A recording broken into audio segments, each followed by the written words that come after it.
Hi, Steve Stine here from Guitar Zoom, and I want to show you something really cool that you should start trying to implement into your guitar playing, which is single string playing, okay? It shouldn't take over everything else that you do, but it would be an addition to the other things that you're doing. So what we're gonna do today to set up our scenario is we're gonna be using the rhythm track that we've provided for you, and the scale that I'm playing in, although we will talk about some other scale options. Now, the scale that I'm using for this particular example is what we refer to as E Mixolydian. Now, don't let that weird you out if you've never heard of Mixolydian or you don't understand what it is. Don't worry about that. I just want to show you what I'm playing, and then we'll apply it to the fretboard. And if it's something that you decide further on that you'd like to study, that would be awesome. So what I'm doing here is I'm going to play these notes. I'm going to play E, F sharp, G sharp, A, B, C sharp, and D. And then it goes back to E after that. Okay, now those notes make up the E Mixolydian scale. Now, E Mixolydian is a mode and blah, blah, blah.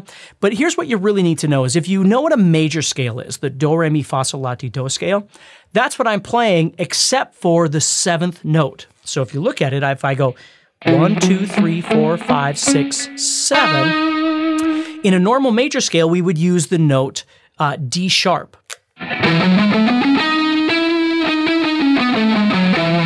If you play it like this, the only thing I'm doing that's different is I'm using the note D instead. Now, why am I doing that?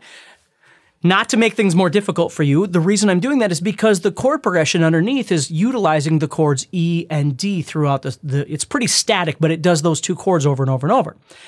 And it just sounded a bit more major to me. Now, could you use minor? Yes, and we're going to talk about that. But for now, let's take this E Mixolydian scale and let's apply it to the high E string, which is what I was using. You could use any string you want, but that's what I was using. So we're going to go E, F sharp, G sharp, A, B, C sharp, and then D, and then back to E. So first thing to do is, if you're not really comfortable with this, is you just have to learn to visualize it, right? When you go to improvise over songs or whatever, you're going to jam with friends of yours or whatever it is you're doing, don't always think that you have to show up completely clueless and that's what makes you a good guitar player, is not knowing anything and then getting in the situation and trying to figure it all out in real time.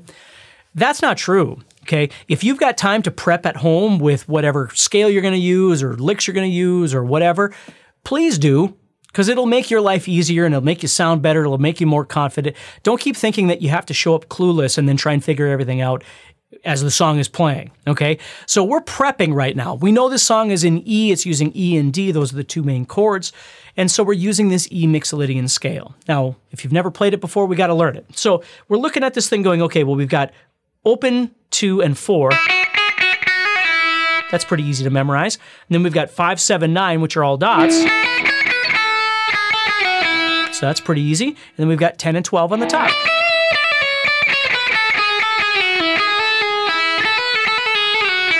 Okay, so that's how we'd memorize that.